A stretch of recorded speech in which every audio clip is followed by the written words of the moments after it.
Exclusive corporate funding for American Experience is provided by Liberty Mutual.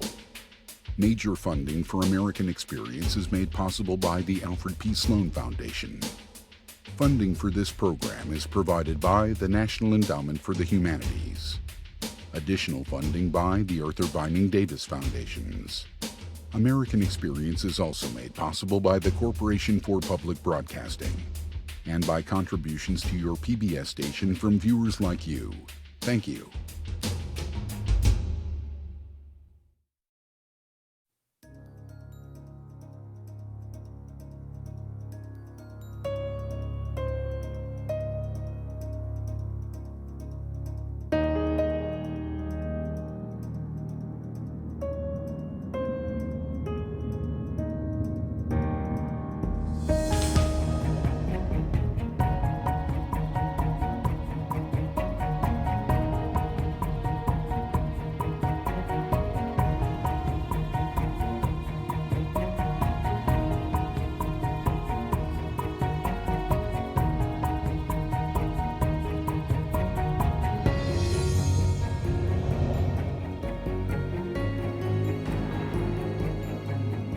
It's been called one of the 7 wonders of the modern world. A man-made waterway, 50 miles long, that forever altered the face of the earth. The Panama Canal exceeded any country's capacity. If in 1904 you asked me to put money, I would have said, no, it cannot be built. Nobody knew how this was going to be done.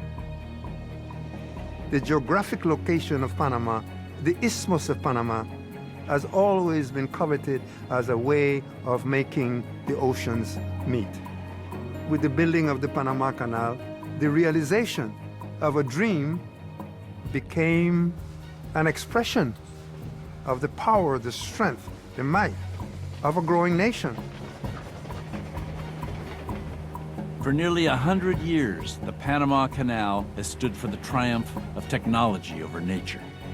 But when it was built at the dawn of the 20th century, it was simply an audacious gamble, a colossal engineering project, the likes of which the world had never seen. It's a story of inspiration. It's a story of humanity. What man can endure with the pick and shovel to dig the canal. It used science and engineering and government to improve the country and really improve the world. But it has a dark side as well. It is also a symbol of arrogance, authority, and power. The canal really announced the United States as the leading country in the world. It demonstrated an extraordinary will and determination. They had succeeded in conquering nature as no one had ever done before.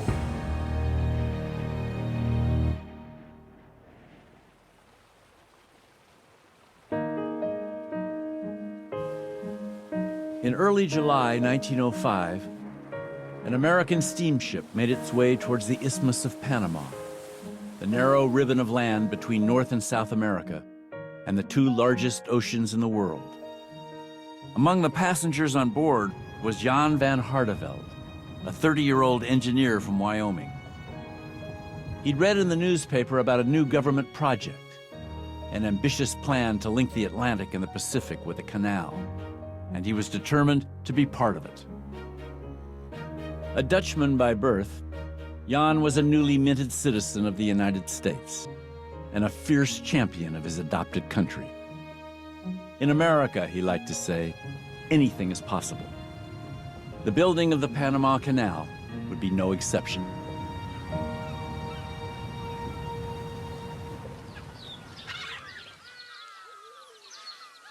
A heavy suitcase in my hand, the sweat rolling down my face. I stumbled along the wet, slippery track, which I had been told to follow until I found a place to turn off. In the deep darkness, I seemed to have walked miles, and I never dreamed there could be such unearthly noises. To me, they sounded like the howling of demons. Well, I decided that turning back looked almost as hard as going on. So here I am. Jan van Hardenveld was just one of hundreds of young Americans now living on the Isthmus of Panama. They'd been arriving for months from San Diego, Cincinnati, Pittsburgh, Charlotte. Former railroad engineers and file clerks, and recent college graduates. All of them eager to be part of what one observer called America's mighty march of progress. At this particular moment, there's a lot of positive thinking going on in the United States. There are these sort of iconic structures, the Transcontinental Railroad, the Brooklyn Bridge, all of them accomplishing feats that naysayers had predicted could not be done. So there is this fascination with human triumph over adversity. Americans feel that we are at the cutting edge. The idea of building a Panama Canal seized the imagination of the American public. This was the great unfulfilled engineering challenge of the world. For nearly 400 years, people had dreamed of building a canal that would slice through the slender Isthmus of Panama and make the world's great oceans meet. The French had been the first to try. The year was 1880, and Ferdinand de Lesseps, the legendary builder of the Suez Canal, was looking for a second act.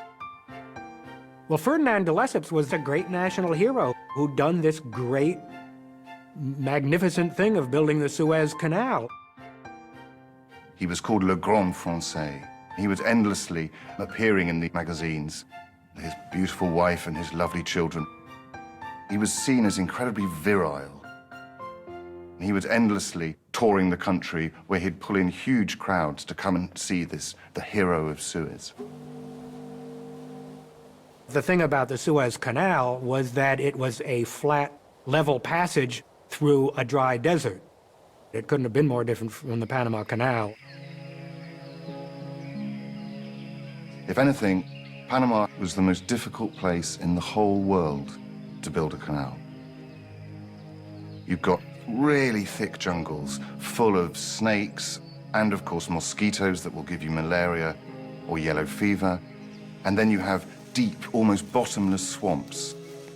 You've got the thick, heavy mountain range, and perhaps worst of all, you've got the Chagres River, which is one of the most volatile rivers in the world.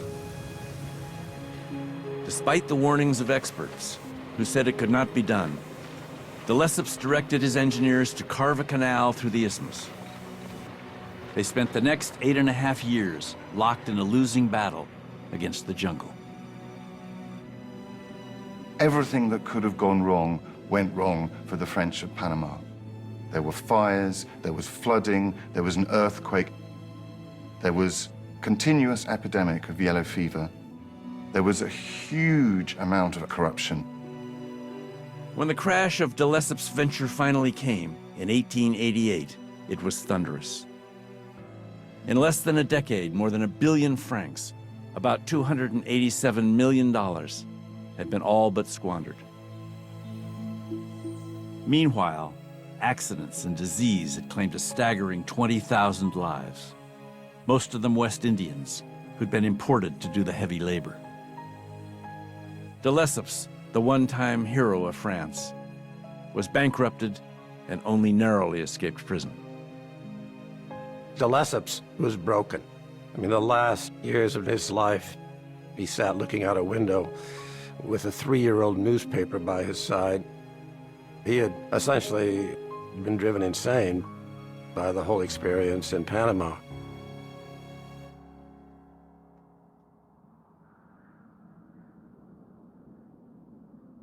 For 10 years, the spectacular failure of the French cast a pall over the isthmus.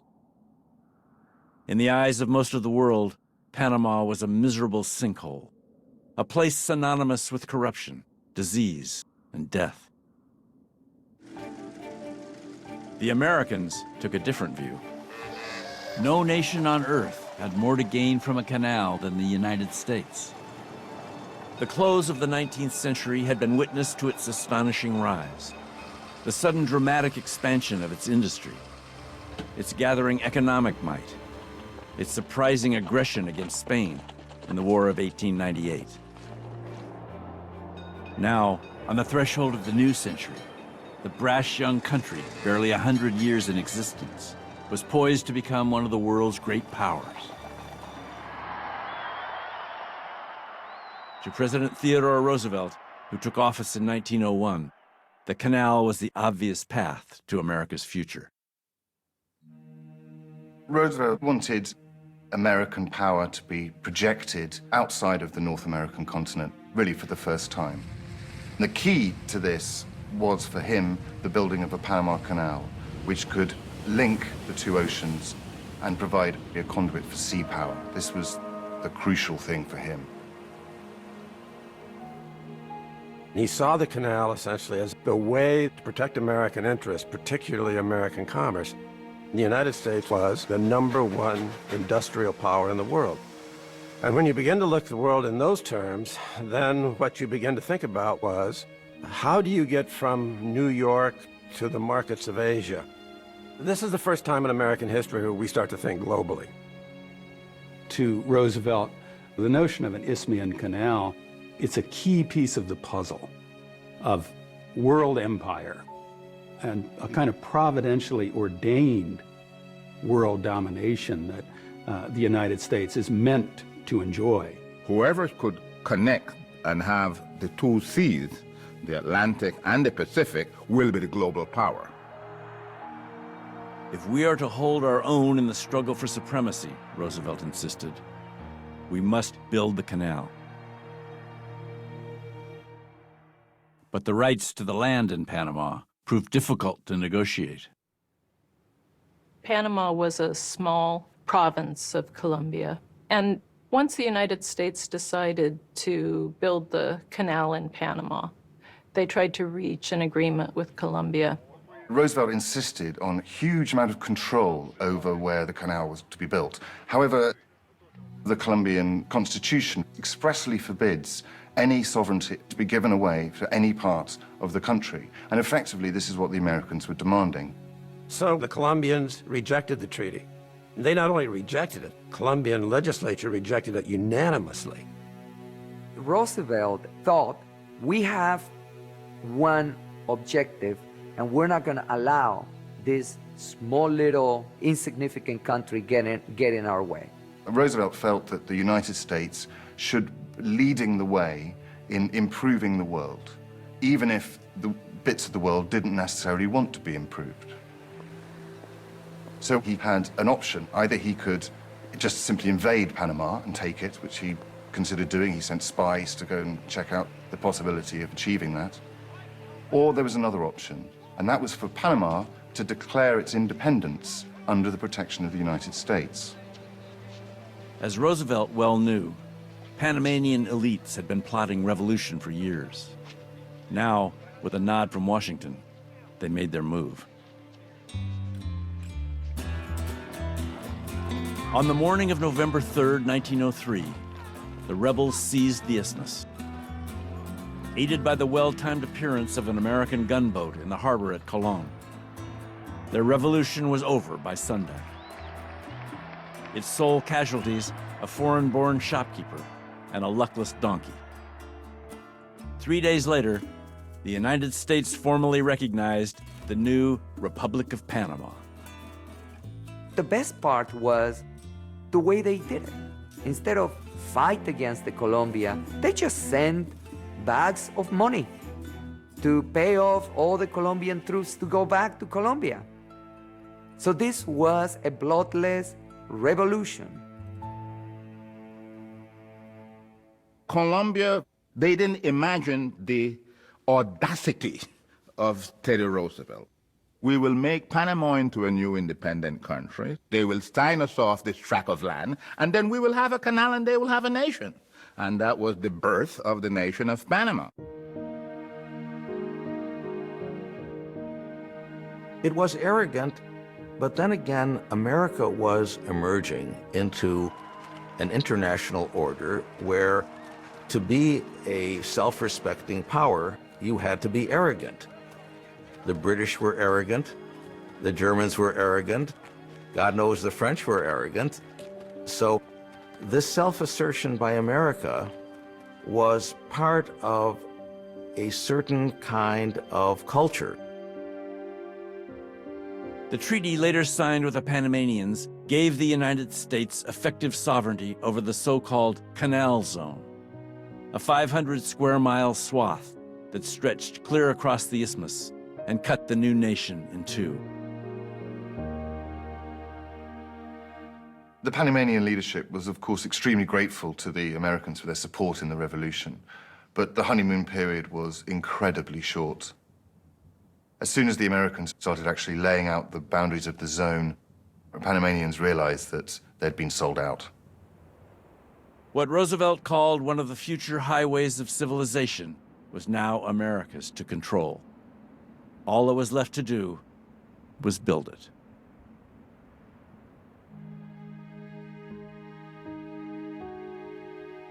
When the news of the Panama Revolution came through, it was immediately apparent that it was carried out with the connivance and with the support of the United States. And this left the public very confused and very divided. But there was a feeling that the underhand and internationally illegal way in which the Americans had contrived the revolution had somehow sullied America's reputation. There were headlines saying, "Might makes right." You know, we are just now like the Europeans who grab land whenever they want. And there was a feeling that something that had made the United States different, that had made it better than the other great powers, had been lost.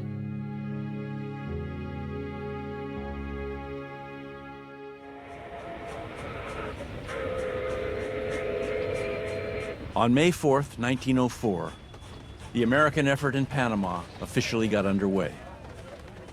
To oversee the project on the ground, Roosevelt had selected a seasoned, seemingly unflappable 51-year-old engineer from Chicago, named John Finley Wallace. But the real authority rested with the Isthmian Canal Commission, a presidentially appointed panel charged with approving virtually every decision made in the canal zone. With the National Treasury footing the bill for the project, the commission was determined that not a single penny be misspent. Every time you wanted to do something, every time you wanted to hire a cart, you'd have to fill out a form in triplicate and send it to Washington. And this, of course, brought utter paralysis to anything that Wallace was trying to do. As yet, the Americans had no real plan, other than to pick up where the French left off and dig a massive ditch through the isthmus, some 50 miles in length and about 30 feet below sea level. Slated to run from Colón, the harbor on the Caribbean, all the way south to Panama City on the Pacific. The canal would have to cut through dense jungle, across the flood-prone Chagres River Valley, and then through the steep mountain pass known as Culebra.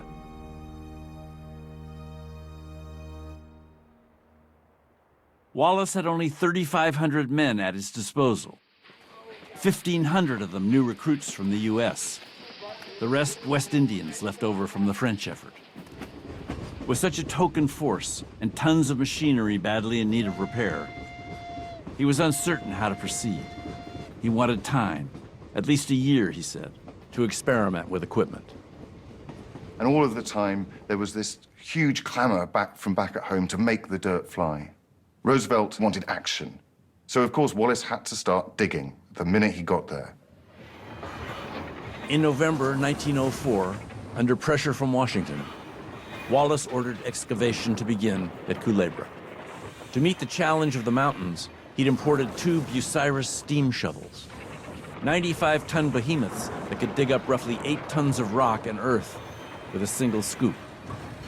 But there were not enough trains to haul the spoil away, and what trains there were kept running off the tracks. It was an impossible situation for him to deal with as chief engineer. The key to the successful excavation of the canal was about moving the spoil that was dug away from the site.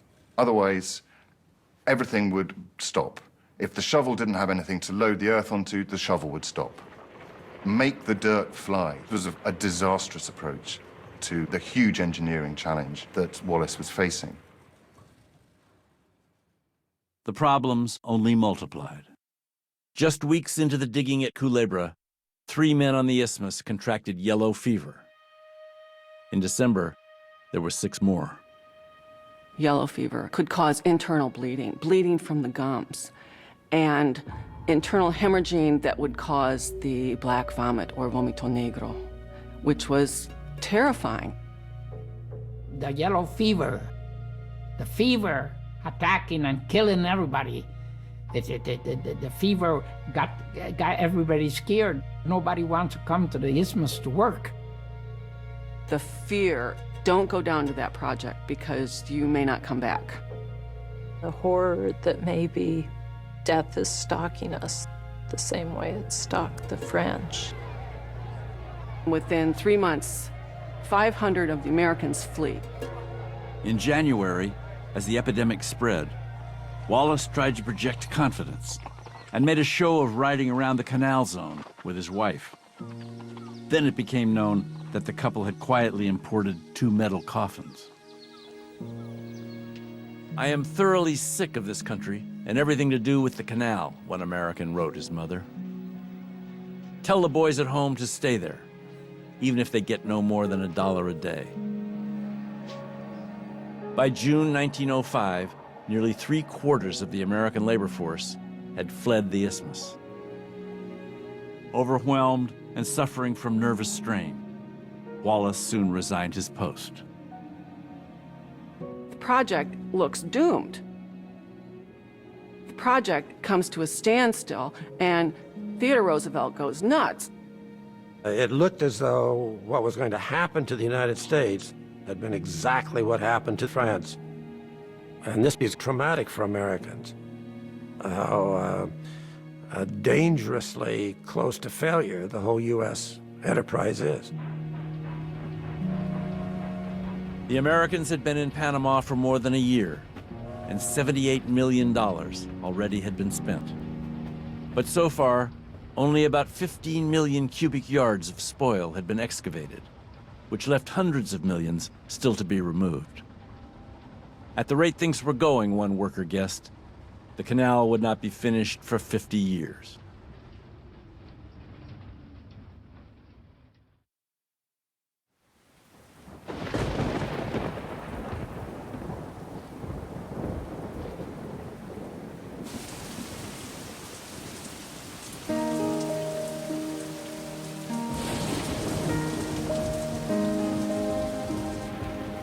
I'm convinced that there isn't a place in the world that can beat this isthmus for rain. It rains so much that, honest to goodness, my hat is getting moldy on my head. I haven't had on a dry pair of shoes in weeks. Jan van Hardenveld arrived in Panama just as Chief Engineer Wallace was leaving. And for the first few weeks, it was hard not to wonder if he'd made a mistake. He'd put more than 2,000 miles between himself and his family, left his wife Rose alone with the children, and all for a project that was floundering. Dear Rose, the food is awful and cooked in such a way that no civilized white man can stand it for more than a week or two. I grew careless last week, and before I realized it, I was one sick hombre. Stomach out of order and my blood full of malaria bugs. I'm taking no more chances than I can help of being sent home wrapped in a wooden overcoat. Morale in the Canal Zone was at an all-time low when, at the end of July 1905, Wallace's replacement as chief engineer finally turned up.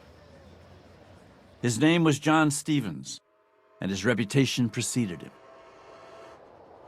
Some years before, as a surveyor for the Great Northern Railroad, he'd trekked hundreds of miles through the Rockies to plot out the line's passage over the Continental Divide. Word had it that he'd since built more miles of railroad than any other man alive. Now, he'd been asked to rescue the largest government project in American history.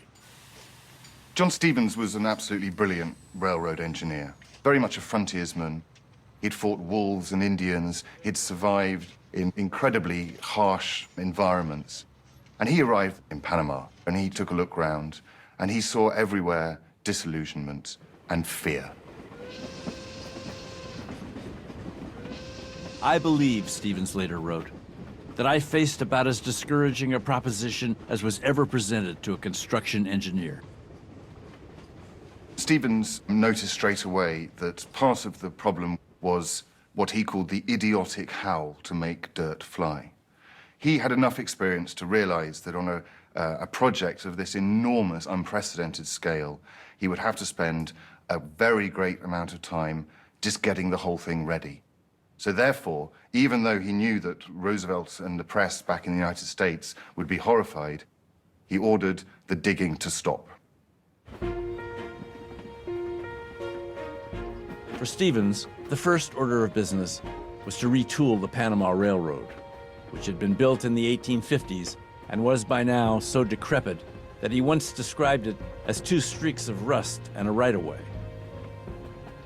Stevens realized that this was going to be a huge exercise in logistics.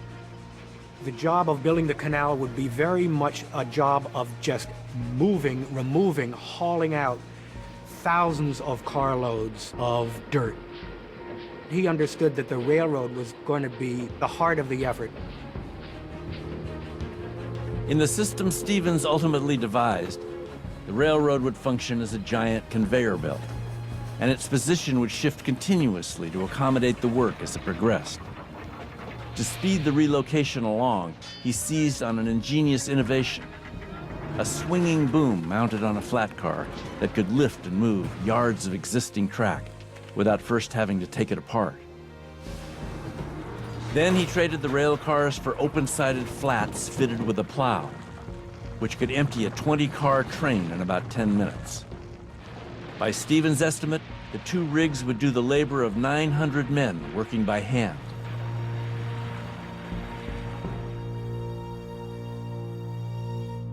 The cleverest little trick that he did was to plan the work so that the digging would start at either end of the 9-mile Culebra cut and move towards the middle, which was the highest point.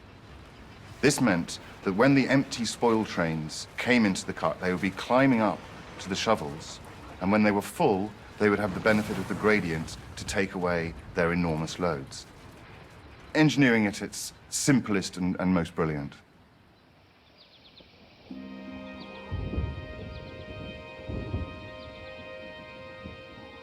At first, the project's most formidable challenge seemed to be the mountain pass at Culebra. To dig the canal there, the Americans would have to bore down as much as 300 feet through rock, gravel, clay, and earth, along a corridor some 9 miles in length. As Stevens put it to a colleague, at Culebra, we were facing a proposition greater than was ever undertaken in the history of the world. But after a few months on the isthmus, at the height of the rainy season, Stevens began to realize that the Chagres was an obstacle every bit as daunting. Throughout the summer and fall of 1905, he watched as the swollen river surged over its banks again and again, flooding the works all up and down the line. Gradually, it began to dawn on him.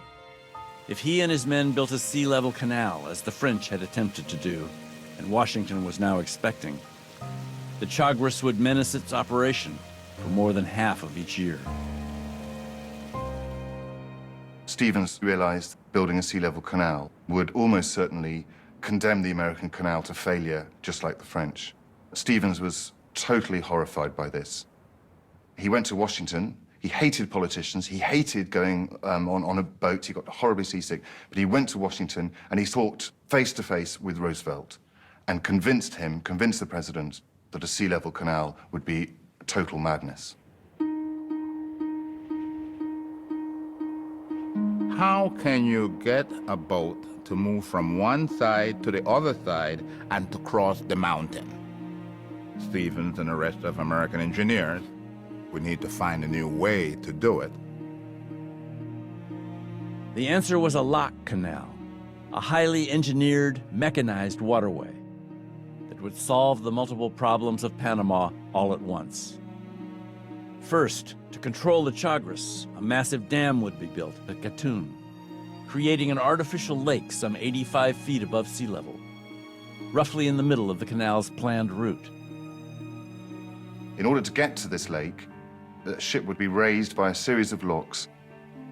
These locks are each going to be these huge concrete structures, more than 3 football fields long. They're going to hold tens of millions of gallons of water. They're going to raise ships up over the American continent, in effect. What it was to set up a series of steps, hydraulically elevate the ship, where the boats will go up a step, come across. It would sail across the artificial lake, go through Culebra Cut, which of course now didn't need to be cut out nearly so drastically, and then would descend again in steps down into the Pacific and away.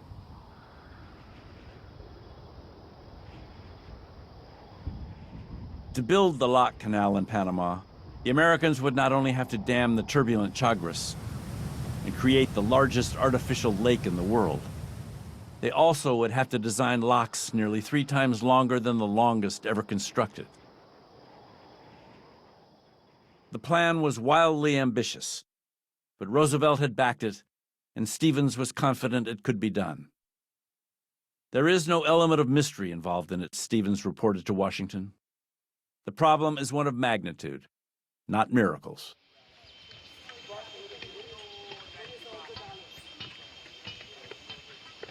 To Jan van Hardenveld, the Canal Zone now seemed infused with a sense of purpose.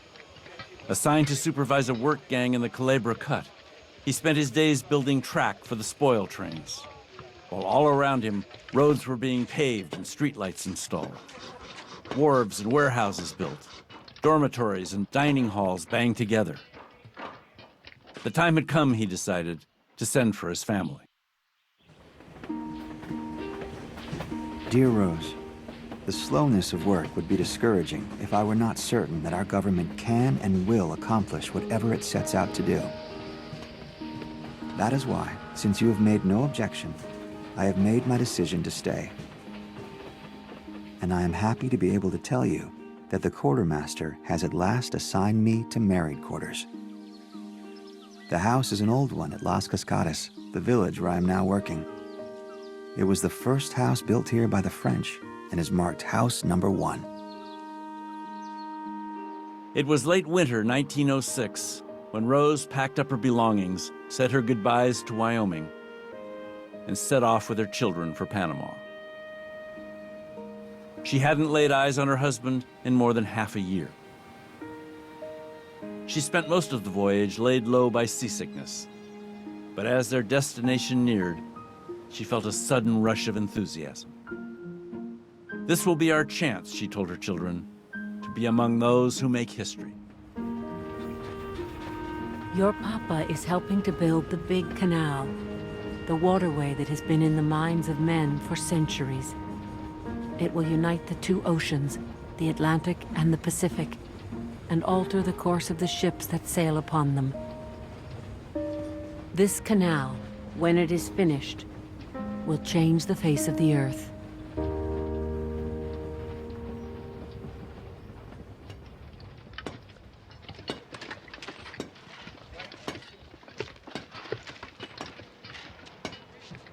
Of all the challenges confronting John Stevens, none was so urgent as the need for workers. By his estimate, the canal project would generate some 20,000 jobs in 1906 alone. Of those, 5,000 were positions for skilled workers: blacksmiths, carpenters, drill operators, plumbers, and they were reserved for white U.S. citizens. But the vast majority of the jobs in the Canal Zone were unskilled. Thousands of men were needed to cut brush, dig ditches, load and unload equipment and supplies. The French had relied on the West Indians for manual labor. Stevens had other plans.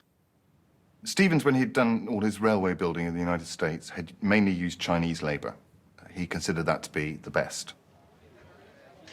When he got to Panama, he saw that the workforce was mainly West Indian, and he didn't like or trust the West Indians at all.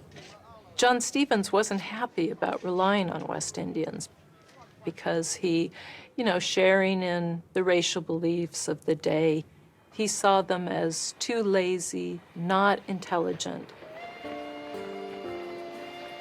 Stevens kept up a continuous campaign to recruit elsewhere. He experimented with workers from Spain and Greece and Italy. But in the end, he had to take men wherever he could find them. And nowhere did he find more than in the nearby islands of the West Indies. I landed here on the 21st of January, 1907. On the appearance of the place, I felt like I would go right back home because everything looked so strange and, different to being brought up home or so. I felt like I'd go back home, but it wasn't so easy to do that. Recruitment proved especially successful on the tiny island of Barbados, where jobs were scarce, pay was low, and young men were an easy target for American advertising. They created what was called the Panama Man, which is to get someone that went to Panama and bring him back, and he will be the advertiser. When he came back to Barbados from Panama, he came back with a white trousers, white jacket, gold teeth, Panama hat, a big smile, and money's in their pocket. And all the other guys that's on the plantation take a look and say, boy, I better go down to Panama and get mine too.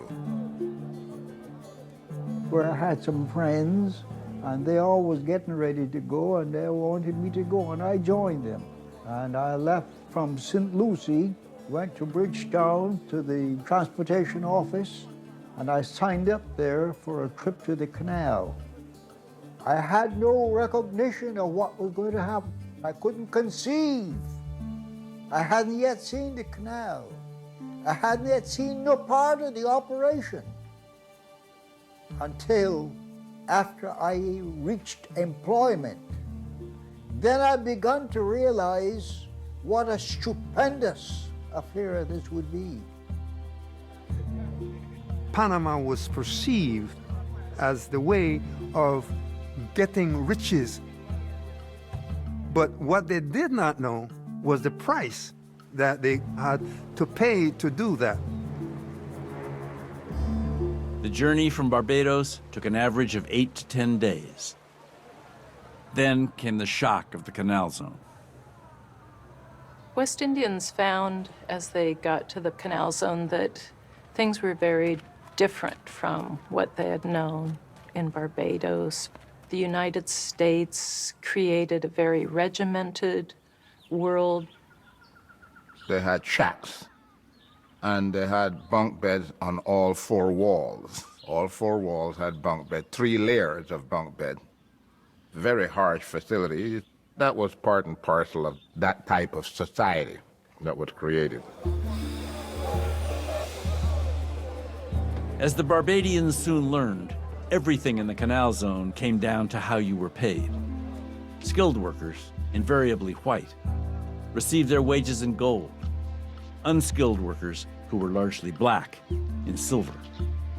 So-called gold roll employees enjoyed privileges such as paid sick leave and laundry service and holidays off. For silver roll employees, there was nothing of the kind.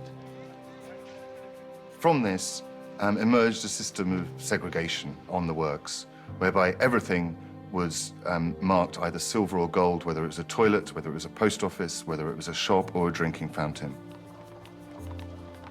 I remember my stepfather talking about it. It was a kind of a polished up segregation. It didn't say black and white, but you understood that if you weren't a gold roller and you were a silver roller, that you were on the black side. It worked exactly like it worked in the United States. In the States, they call the system for black colored. In Panama, they call it silver. With its segregation, that was a whole dehumanizing strategy, and that gave them moral justification for viewing them as a beast of labor. In the West Indies, Stevens had found exactly what he needed. A seemingly inexhaustible supply of men willing to endure harsh treatment and heavy physical labor in exchange for as little as 10 cents an hour. They knew that they had to send money home. That was the reality. 10 cents an hour was much more than they would make in the Caribbean. By the close of 1906, Stevens had a labor force of some 24,000 men at his disposal. And though he'd never wanted them, more than 70% were West Indians.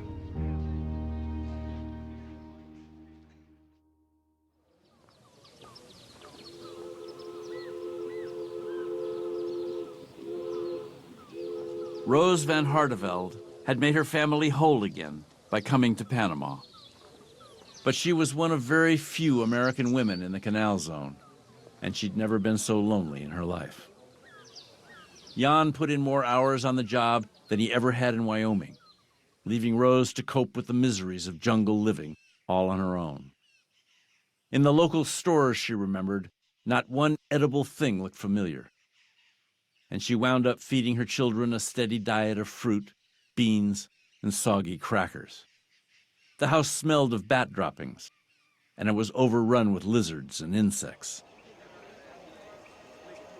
Slowly but surely, my natural fortitude was giving way, Rose later wrote, and I was becoming a nervous, fearful woman. Then her youngest, whom the family called Sister, came down with a fever. Her round face was pale, and the cold sweat stood out in beads all over her body. It was malaria and dysentery, and a dreary time we had of it. She became a limp, feverish little bundle, crying night and day. All the time, I was becoming lower and lower in spirits, and less able to cope. By the time Sister finally recovered, Rose had been driven to the verge of collapse. I believe it was the consciousness of what would happen to the children, she wrote, that kept me from going to pieces.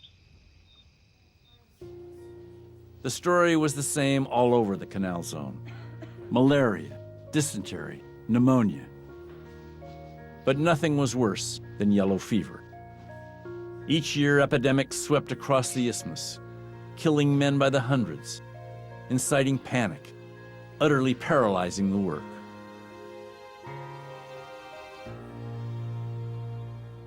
When the Americans arrived in Panama, it was obviously clear that there had to be a medical officer. And one of the leading yellow fever specialists was an army doctor called Colonel William Gorgas. Gorgas had made his name as a frontier doctor in the United States. And on one of his postings, he caught yellow fever. And he recovered. And thereafter, he was immune. And he decided to make it his life's work to battle this terrible disease. For centuries, yellow fever had been thought to be caused by filth, and efforts to combat the disease had revolved entirely around sanitation. But during a posting in Havana, Gorgas had developed a new protocol. Working from an obscure theory in a Cuban medical journal that blamed yellow fever transmission on infected mosquitoes, he'd carried out an extensive eradication campaign in Havana. Over the course of 1 year, yellow fever cases there had fallen by more than 95%. Kill the mosquitoes, Gorgas argued, and yellow fever would disappear.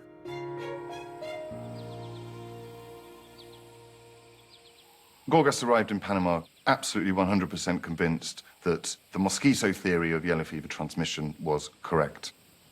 Gorgas put a proposal together to implement a plan similar to that which he had done in Havana.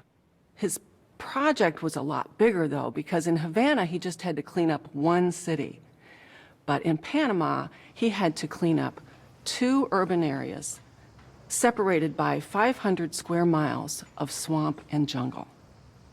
Gorgas put together a $1 million proposal and submitted it to the Panama Canal Commission. And they approved $50,000. $50,000. They just didn't get what he was trying to do. The gentlemen of the commission simply didn't believe the mosquito theory. They called it the veriest balderdash. There was a feeling that we needed a sensible doctor, not this sort of crazy Gorgas with his wild mosquito theories. And actually, one of the leaders of the Canal Commission tried to get him fired and replaced with a friend of his who was actually an osteopath with no experience of tropical medicine at all. On the eve of Gorgas's dismissal, President Roosevelt received a visitor at his home at Oyster Bay, his personal physician, Dr. Alexander Lambert. "You are facing one of the greatest decisions of your career," Lambert told him. "If you fall back on the old methods, you will fail, just as the French failed. If you back Gorgas, you will get your canal." Lambert appeals to Roosevelt's ego. And he says, "This canal is your project, and it's your choice." And Roosevelt buys it. He says, get behind Gorgas and give him the authority and the resources he needs. And so mosquito eradication can begin in earnest. With the blessing and backing of Chief Engineer Stevens, Gorgas launched the most expensive public health campaign in history. William Gorgas is an Army officer, so the cleanup effort was conducted with military discipline and precision. He spends $90,000 on screening.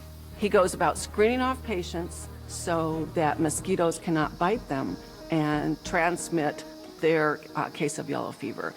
And he goes about fumigating the houses throughout the canal zone to kill adult mosquitoes.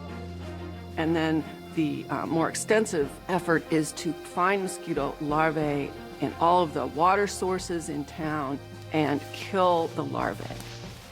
Gorgas had discovered that if you pour oil on top of the water, you smother the mosquito larvae. He called them wrigglers. So he had to go through every single house, every shack in Panama City and Colon, all along the line of the canal, and find every single water tank, every little puddle, and get them covered with oil. Gorgas's team is swarming all over the Panama Canal Zone. They had to screen gutters, they had to put lids on water cisterns. Gorgas even got a law passed to make it a $5 fine to have a wiggler in your home. He is at war against the mosquitoes, and he is going to kill them to the last. By August 1906, the monthly tally of new yellow fever cases had fallen by nearly half to 27. A month later, the count was down to just 7. Then, on November 11th, Gorgas called his staff into an autopsy room and told them to take a good look at the corpse on the table. It was, he rightly predicted, the last yellow fever victim they would ever see. The idea that Gorgas was able to conquer this problem is still kind of unbelievable to me. He ended up tracking down individual mosquitoes, which is unbelievable in this jungle where it essentially never stops raining. And it worked. And it saved thousands of lives. Really was a huge part of what made the digging of the canal possible.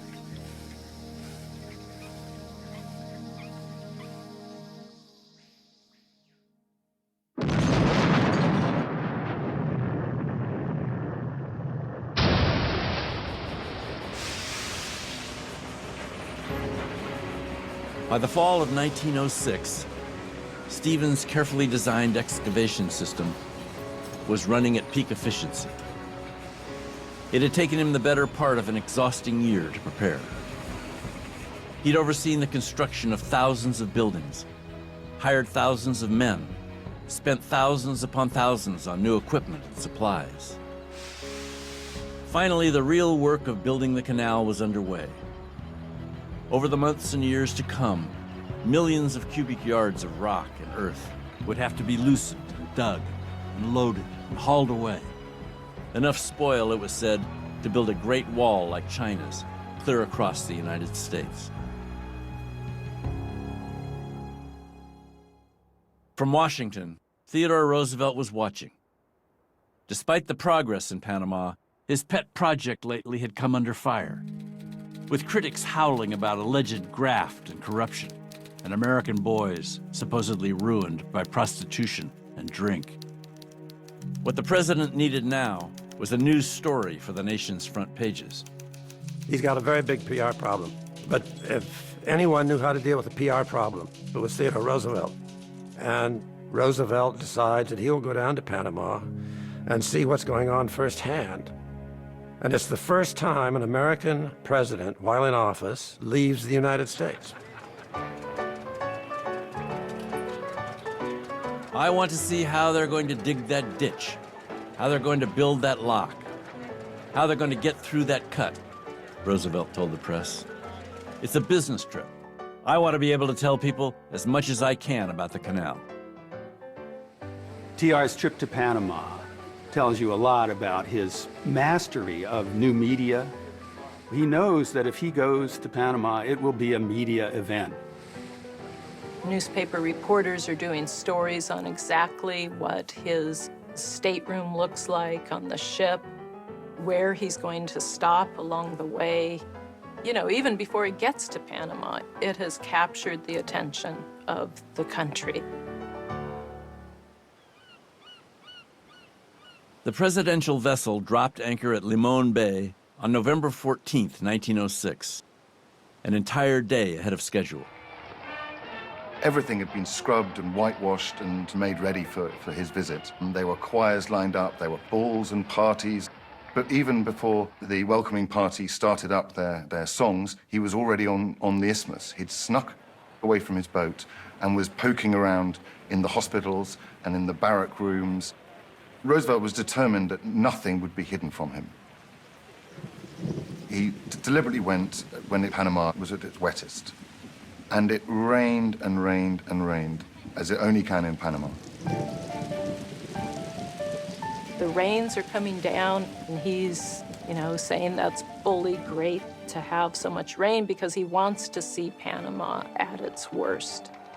Everywhere he went, he would make impromptu speeches, urging the workforce to be men and to fight for this fantastic achievement that would cover the United States with glory. He made the men that were building there feel like they were special people. Give them pride of what they were doing for the United States. He had this amazing energy. The people who were designated to show him around were totally exhausted after the first few hours. For Roosevelt, the biggest draw in the canal zone was the Culebra Cut, where each month Stevens and his crew set a new excavation record. He got his look early on the second day.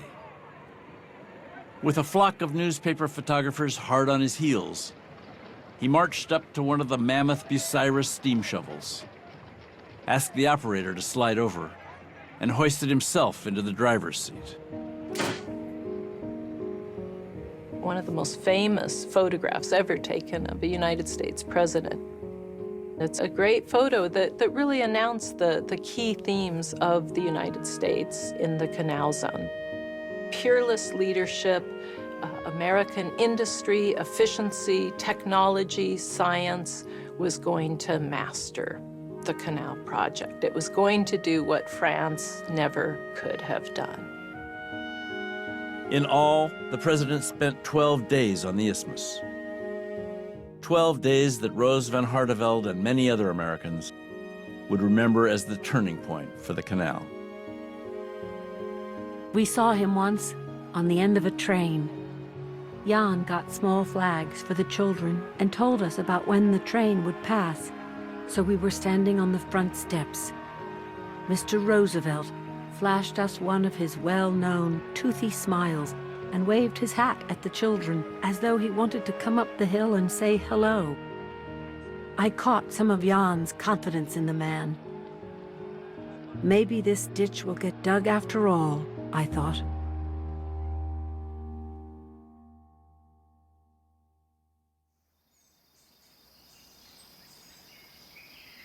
Late on the night of January 30th, 1907, 18 months into his tenure, and at the close of yet another 14-hour day, John Stevens sat down at his desk in his office near Culebra and composed a letter to Theodore Roosevelt. "Mr. President," he wrote, "you've been kind enough on several occasions to instruct me to address you directly and personally, and I will in this case. The honor, which is continually being held as an incentive for being connected with this work, appeals to me but slightly. To me, the canal is only a big ditch." It was an extraordinary thing to send to a president. He said he didn't like Panama. He never wanted the job in the first place. He'd had enough, and he wanted to go and do something far more lucrative elsewhere. Roosevelt looked at this letter and was absolutely furious. He'd been in Panama talking to the workforces that they were all martial soldiers, they must stick to their tasks. And now the leader that he had backed was resigning. But I think Stevens was utterly exhausted. And the incredible scale of the problems that he inherited from Wallace, really, it's amazing that he lasted as long as he did. Wallace had worn out and quit. Stevens had worn out and quit. Roosevelt basically said, I want a military man who can't quit until I tell him he can quit, who has absolutely no choice. That's how it's got to be from now on. And that's what he got in Goethals. George Washington Goethals was 48, an expert in hydraulics, and one of the finest engineers in the Army Corps. He was also, as Roosevelt now made plain, the chief engineer who would see the canal through to completion. As Goethals told a friend, it's a case of just plain straight duty. He arrived on the isthmus in late March 1907. A month later, the steam shovel men, the backbone of the entire excavation effort, went out on strike, demanding a wage increase of more than 40%. They're already the best paid people on the isthmus. And Goethals basically pulled the plug on it. He decided he was going to gradually recruit strikebreakers. Hiring new crews would take time. Meanwhile, the digging ground to a halt. 2 weeks passed, then 4. Still, Goethals refused to negotiate. Instead, he sent the strikers packing. None of them would be permitted to return to Panama. He could deport anyone from the isthmus who it was in any way causing any kind of trouble whatsoever. Anyone who complained, asked for more money, would simply be got rid of. By the time the Bucyrus shovels finally went back to work in July, manned by new operators, Goethals had made his point. As he later put it, the outcome showed conclusively that defection by any one class of men could not tie up the whole work. George Goethals became known as the Tsar of Panama. He not only ran the engineering effort, he also ran the Canal Zone government, the post office. Everything reported directly to him. He had total power on the isthmus. His express mission was that everything was subservient to getting the canal made.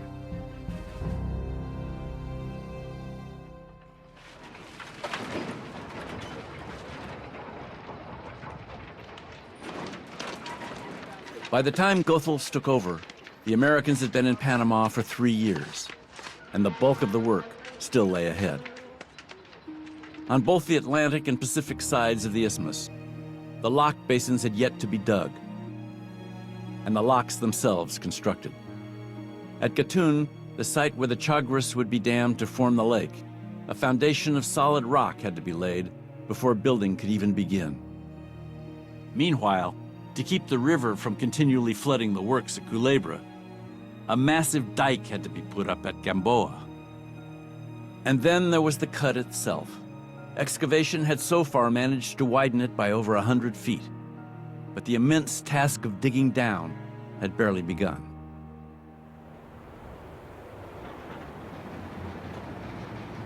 With Goethals in charge, the Culebra Cut would become a round-the-clock operation, with as many as 6,000 men at work at any given time.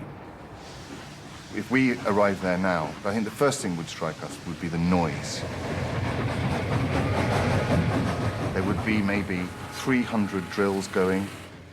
There would be 60 or 70 shovels, each with 3 or 4 trains. There were constant explosions. And all of this noise would reverberate off the walls, as well as the noise was immensely hot, up to as much as 120 degrees. Very soon it became known as Hell's Gorge. And more than anything, it was incredibly dangerous. The Culebra Cut was the most challenging part to dig because you had to get down through so much earth that became so much mud when it rained, as it did almost nonstop for 9 months out of the year. And there were just constant landslides. They'd hear this tooting of the whistles blaring out, and they'd know that something went wrong, a slide. So they had to use pick and shovels to dig them out. They knew that the next slide could come down on them too and bury them too. The mountain didn't want to be crushed the way they did it, and the mountain fought back. The slides came without warning, again and again, wiping out months of work in an instant, twisting track and machinery beyond recognition, literally burying men alive. Nearly all the victims were West Indians. There were no safety guidelines. There was no labor guideline. Every day, men die. It was a regular situation. So now they have to bring in more men, and more men, and more men. Assigned to the most punishing and hazardous work in the cut, the West Indians were the ones on the ground, hauling lumber and ties, shoveling earth, laying the dynamite that was used to blast through the mountains.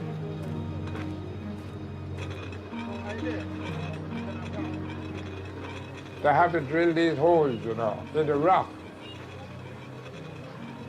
And after they get down to a certain depth, they fill it with dynamite. Then, when they are ready, they give you a warning so that you go and take shelter. 3, 4, 5 places start to blast. Big rocks going up in the air.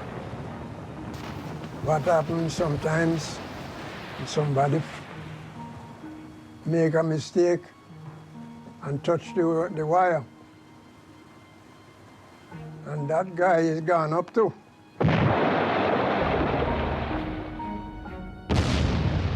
It happened a Sunday morning when the pay car was there paying men. Pay car and all was in the explosion. A couple of hundred men in that, a couple of hundred men. That you see bits of men here and a head yonder and all those picking it up for days. Boy, that wasn't an easy day, I tell you. Sunday morning.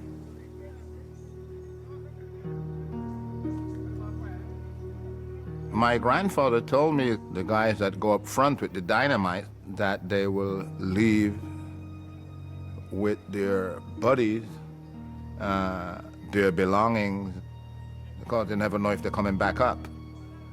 It was a daily situation that today, this morning, you have breakfast, and somebody on that table having breakfast may not be there for that evening. So it's that type of situation. Now that I am old, and sometimes I sit down there and these things, a recollection, you know, and what I went through on the Panama Canal, and I'm still alive. I raise my hands to God. I said, thank God, thank Him, because I could have been dead several times. As the weeks went by, the death toll rose. Eventually, Goethals had the railroad tracks extended all the way out to Mount Hope Cemetery so that the bodies could be buried more easily. Meanwhile, with each passing month, the cut at Culebra grew deeper.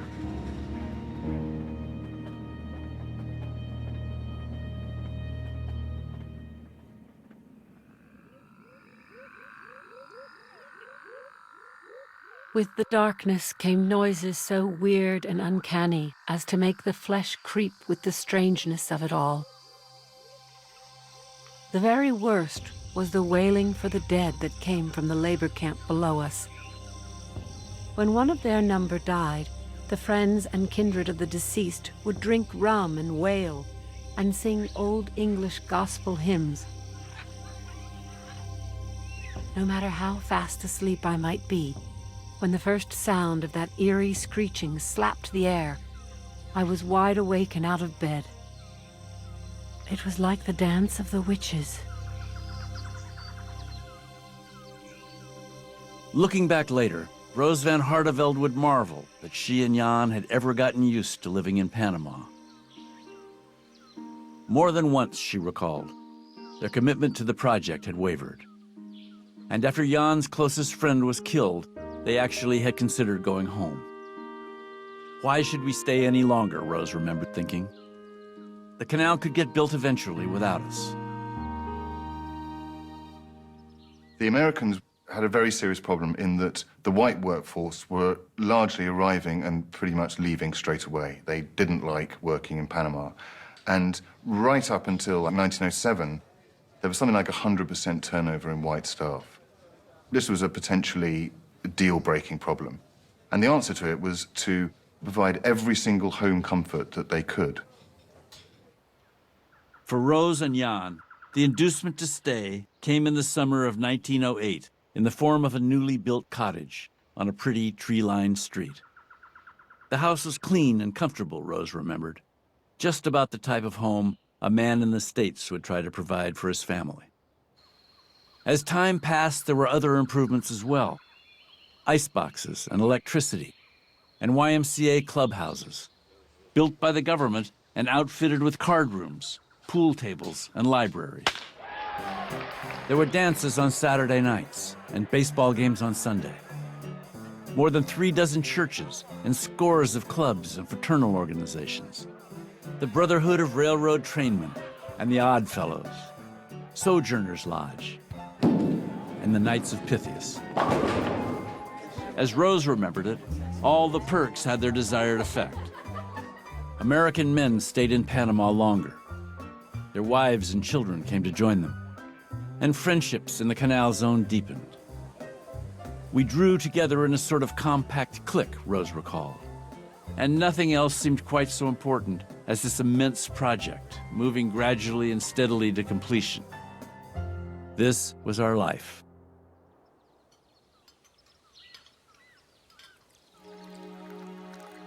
The canal project increasingly became looked upon by Americans as kind of a utopian representation of the United States. There are these glowing journalistic accounts of it. The workers are happy, everyone is well-fed, contented. The reality was that it was a very autocratic state. No freedom of speech, no rights to a union, more power being asserted at every step. The United States government was creating an efficient factory workforce for this incredible earth-shifting project on the Isthmus of Panama. There was no democracy at all. But at the same time, things got done. Mountains were moved. But it worked.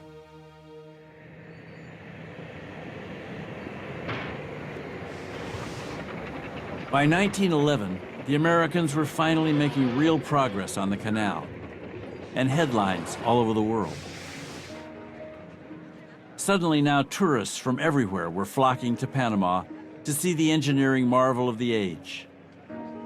What the Americans were doing with the canal, said one awed visitor, was the greatest liberty ever taken with nature.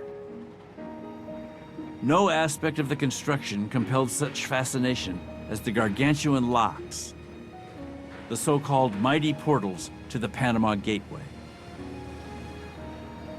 These locks are these huge concrete structures with these incredibly elaborate culverts.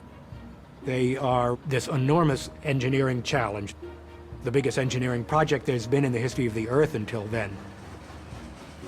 In all, some 5 million bags and barrels of concrete went into the building of the locks, dams, and spillways. Mixed on site and deposited into enormous 6-ton buckets, the concrete was then hoisted by crane, delivered by cableway, and poured from above. The amount poured at Gatun alone, some 2 million cubic yards, could have built a wall 12 feet high and long enough to encircle the island of Manhattan more than 4 times. This was far bigger locks than had ever been constructed before. And really it was about just doing everything much bigger. There were a couple of very clever ideas, one of which was to have the lock gates hollow and watertight, so therefore buoyant, which meant that far less of the weight had to be carried by the lock's hinges. Although they were 80-some feet high, they were so precisely balanced, they could be operated by a single 40-horsepower motor. The whole operation was powered by electricity, and this was in very early days. This was before many factories were electrified. And this electricity was generated nearby by the water from the spillway, by hydroelectric, and this powered all of the systems that made the locks work. The locks were the mechanical marvel of the canal. These locks are more than just tons of concrete, said one observer. They are the answer of courage and faith to doubt and unbelief. In them are the blood and sinew of a great and hopeful nation, the fulfillment of ancient ideals, and the promise of larger growth to come.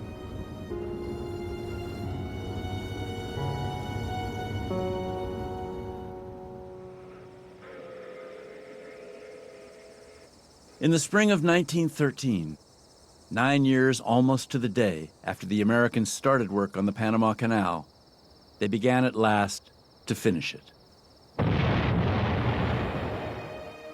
In May, steam shovels number 222 and 230 dumped their last loads and met in the center of Culebra Cut. In June, the last spillway at Gatun Dam was sealed, allowing the waters of Gatun Lake to rise to their full height. In August, the dikes at either end of the line were blown, and the oceans rushed inland to the gates of the locks. In September, the first trial lockage was made, from the Atlantic harbor at Cologne all the way up to the lake. By summer's end, there was only one remaining dry span in the channel, the 9-mile stretch of Culebra Cut. And that was to be flooded on Monday, October 10th.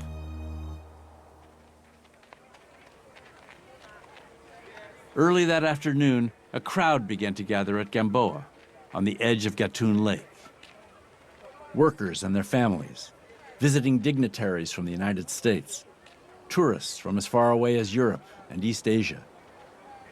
At 2 p.m., in a stunt devised by a newspaperman, President Woodrow Wilson was scheduled to push a button at his desk in the White House, releasing by telegraph a current that would blow up the Gamboa dike and send the waters of Gatun Lake rushing into the cut. We could easily see the dike with men still working around it. Not many yards to one side was the gash of the cut. Not very deep here. The small waves lapped eagerly at the edge, as though the lake was also waiting to let go of its overload of water. Tension mounted. As Jan van Hardenveld put it to Rose, the event would either be a historic success or a historic failure. No one knows. At Gamboa, the clock struck 2. There was a reverent silence. No one spoke at all. There was a low rumble, a dull, muffled boom.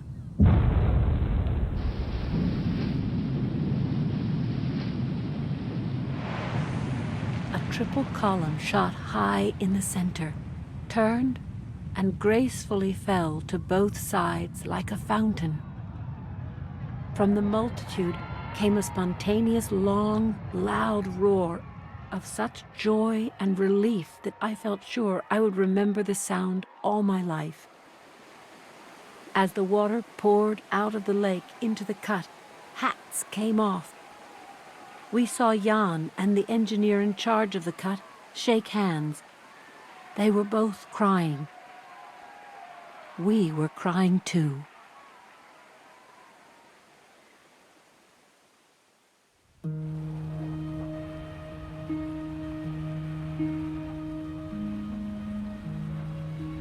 The canal's official opening was scheduled for August 15, 1914.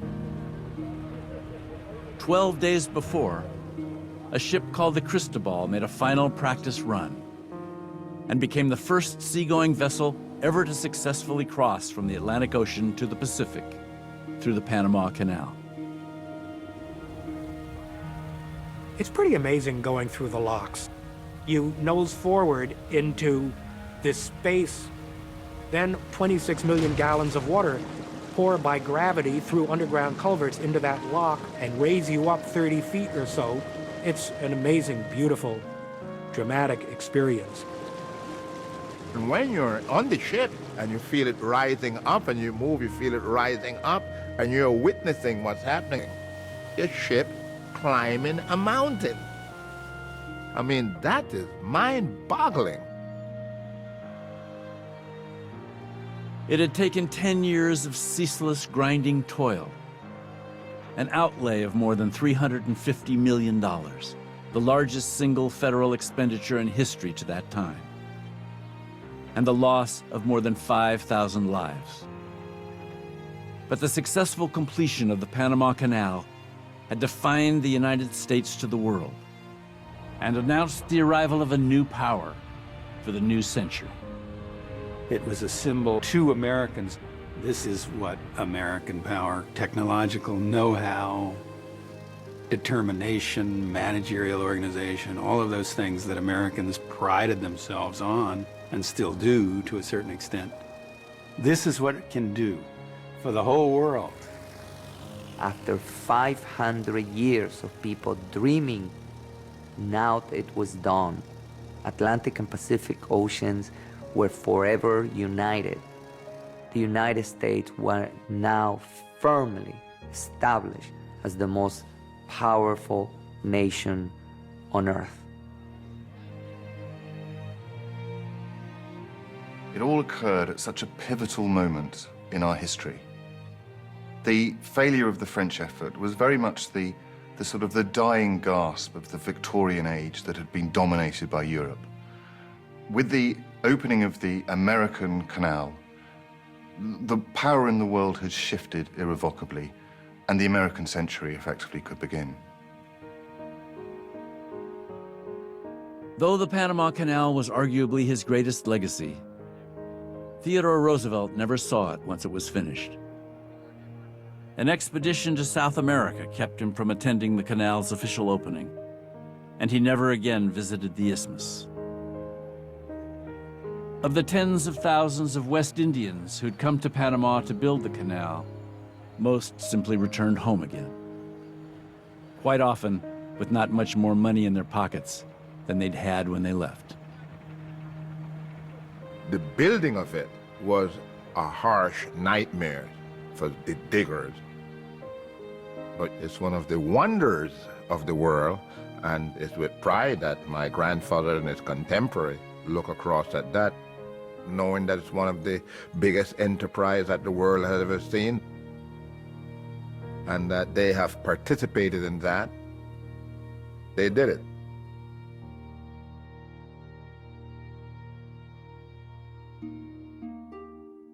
For Jan and Rose van Hartevelde, the years in Panama had been an epic adventure. Of all the Americans who had been employed on the isthmus, Jan was one of the very few who'd been there since the beginning. And as Rose remembered, the award he'd earned for long service, the Roosevelt Medal, was always in his pocket. Sometimes in the evening, she would find him staring off into the distance, turning the tiny scrap of metal over and over in his hand.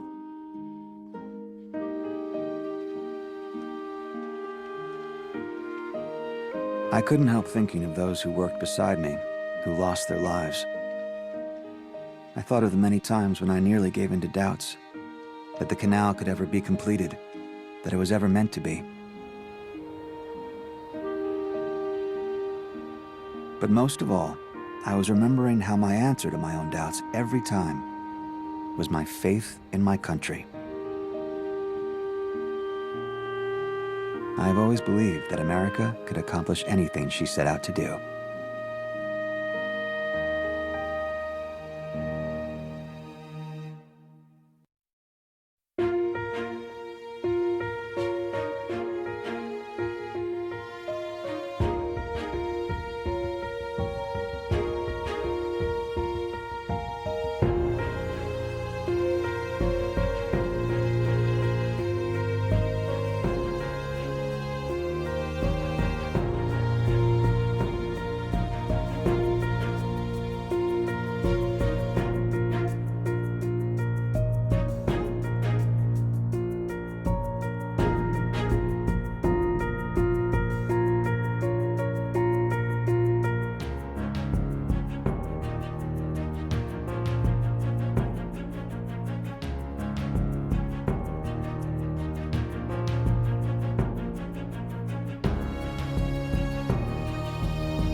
Exclusive corporate funding for American Experience is provided by Liberty Mutual.